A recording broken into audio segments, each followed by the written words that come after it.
Sneakers and Cleats, the podcast. Let's get to the UNLV controversy here. So, something that I think we all saw coming, not this particular case, but like these sorts of controversies, finally reared its ugly head this week. So, for those who haven't heard of it, let me just sum this up in as plainly as I can. Matthew Sluka is the starting quarterback over at UNLV. He transferred in this offseason from Holy Cross. He was allegedly promised verbally $100,000 in NIL money from assistant coach and offensive coordinator Brendan Marion. Sluka's agent never got this in writing, never got a payment up front, only receiving a $3,000 stipend for moving costs. Now, 3 games in, 3-0, they've beat Houston, they've beat Kansas. Sluka's side is saying that they were lied to. The NIL collective went back on the deal. They never got any of the money that they were verbally promised. UNLV saying they never did that, and that UNLV started 3-0. Sluka's agent went to the NIL collective and started making monetary demands, and they said threats, in order to continue to play. Putting it plainly, just like in that movie with Zach Galifianakis and Will Ferrell, get your brooms out because it's a mess. This whole thing is a freaking mess. And it just shows you kind of what world we live in now. This would never have happened years ago. It's over money, at least. It didn't happen over money to the extent that we know, or to the extent that we see it happening now. Like maybe, someone gets wronged by a coach and they redshirt that season and they transfer out. That happens all the time. But to see the ugliness of college football right now on full display when you have these, 20-year-old kids just trying to compete. I mean, we don't know who's right and who's wrong in this situation, but it's possible just ugly. that both are, there's some truth on both sides, Correct, right? I mean, if the kid went from Holy Cross to UNLV, he was promised probably something, right? And given the going rate for really good quarterbacks in the country, I mean, it's a lot more than 100. It's feasible that $100,000 could have been promised to him. It's feasible, 100%. From an athlete's perspective, someone who played college athletics, I know it wasn't at this level, it was at a Division II level, but still, from an athlete's perspective, there's no amount of money that you could have promised me and reneged on that I would have quit. Especially if I'm 3-0. Like, it's not about the 3-0, it's not about the money, it's about the guys in the locker room. Like, there's no coach, there's nothing that a coach could have done to me to where I would have, I don't want to say nothing. There's very few things that a coach could have done to me where I would have said, F you guys, I'm leaving. I'm sorry. Sorry about all my brothers in the locker room. Sorry for the 100 guys in there that I'm disappointing now, but it's about me. That's not why you play team sports. That's not why football is the greatest team game in the world, because you don't do that. It's not a me sport.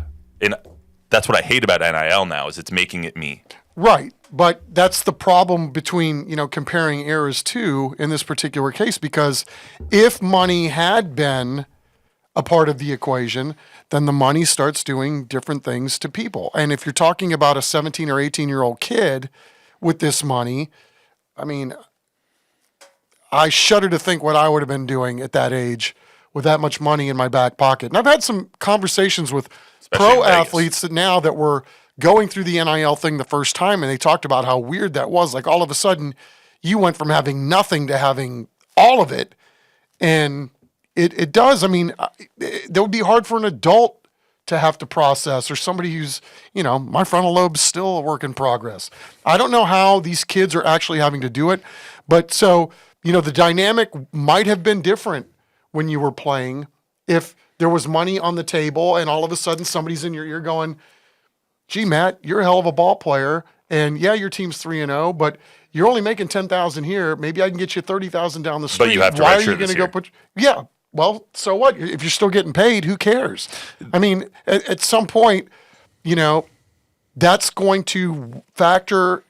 It's going to weigh on your decision to whether play or to not to play. Look, I don't want to defend this kid because I know exactly what you're saying, and that's in my heart too. It's like, I can't believe you would duke out on your guys like this when you've got, there's going to be money to be made.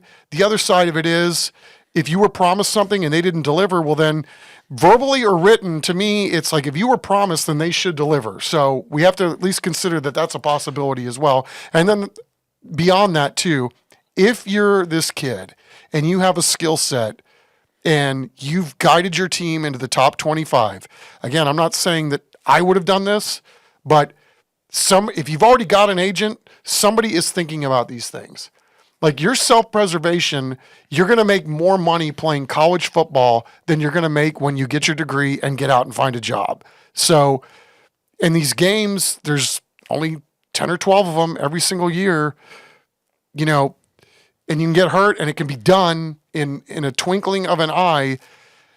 I mean, again, when you put the money factor into this and it's more than just going to college for free, this is exactly what you're going to get, and it's going to get a lot worse. Matt Sluka's agent also freaking sucks. Who doesn't get a contract? Who right. doesn't get get more money, right? He's horrible.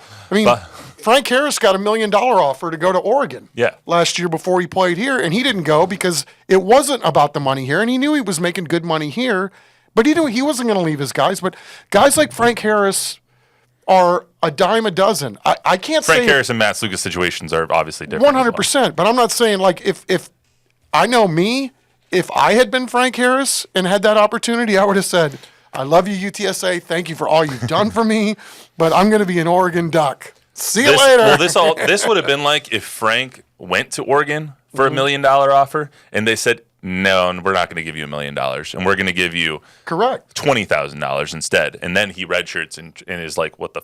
Right? Like what happened?" Of course. What about you, Bob? Well, the businessman is in the house. Tom Guerrero is. Hey, Tom G. Tommy. And he says 100% it's about the money.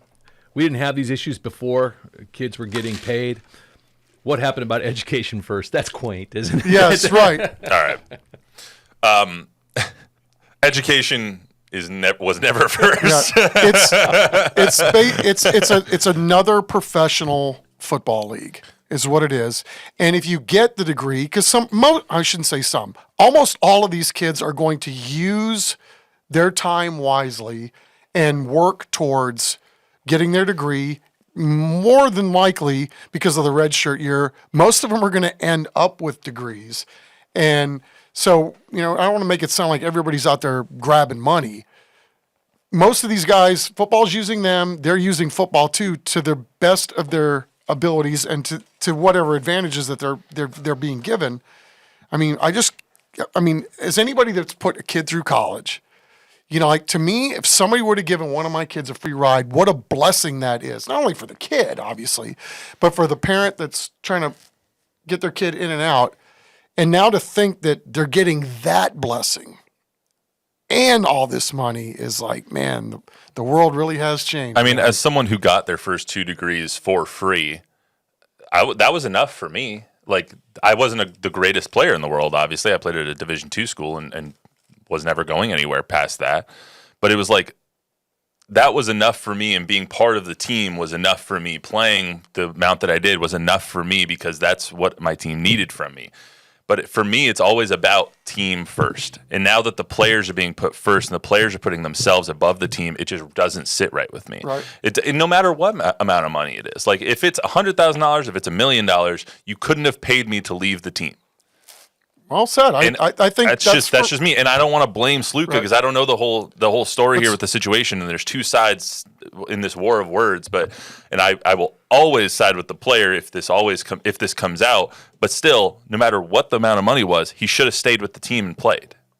I don't care if they wronged you or what, because your teammates didn't wrong you. Correct. Why are you punishing them? So, and then you have the running back also leaving. And now you have a D-end at USC leaving and redshirting and entering the transfer portal. It's just a tidal wave of shit. What about the other side of the equation? Do you think that his decision to leave is going to affect what other teams are going to offer him, like next year? It could. No, I don't. But it only takes one, right? For every coach that goes, you know what, I don't like what you did to your team. I don't want a guy like that on my team. There's going to be one that needs a quarterback. That's the way it works. The crappy thing here is that this all falls in the NCAA anyway. They need more oversight with this. They have this whole antitrust lawsuit going on right now, and hopefully that'll cut out some of the middlemen, because how this all works right now is NIL collectives end up paying the athlete, not the schools. So if they win this antitrust lawsuit, then at least schools can just make direct payments to the students, and you can have some sort of contract. You can have some sort of oversight in this. So at least it's not the wild, wild west, and everybody is just taking money from everybody. Like, I'm going to go take money from April and Sierra down the road, not to smite April or anything like that, just using her as an example. Like, I don't want, Yes, sorry. April, if you have more money, we'll be more than happy to take some of your money. Should Yes. say Sneakers and Cleats down there by April and Sierra. Yes. Sorry, I shouldn't have. I feel like we owe her a debt of gratitude, right? She spends so much money around here. We should all be buying our cars from April, Jordan, for sure. Jordan and I did. Anyway. And you're off the hook. You're good. Anyway, sorry, I shouldn't have brought that up, but I was using that as an example. We know. Of like, you need some sort of oversight in this, and the fact that there's no oversight leads to these kinds of situations, and it sucks. It's a bad look for college football. It's a bad look for the athletes. It's a bad look for the schools, and it makes everyone question what the ethics and what the legalities are behind everything. Dude, you probably are tired of me hearing talking about this. Probably. But when I saw what that A&M baseball team went through with my own two eyes at the end, where the coach leaves his guys and then walks across the street to Texas, and I, heard all the stuff that was going on and the money and everything else. It's like, if this is going on with baseball, I wonder what's going on in basketball and football. That was my epiphany to really what this must be like on the football level when when there are not huge swaths of people that are watching baseball, college baseball, like they are football. So, yeah. Welcome to reality, Chuck. Yeah, it's the wild, wild west, and I hate it. But it is where we are right now, and hopefully it changes in the future. That's all we got for today on the Sneakers and Cleats podcast. Remember to download, rate, review, subscribe, give us a 5-star rating, tell a friend, tell an enemy. Subscribe to the YouTube channels as well, News 4 and Fox SA. We will see you right back here on Monday. Actually, I won't be here. Zach will see you. Zach, you, and Don will be here for Spurs Media Day coverage on Monday, so that's exciting. We'll see you then.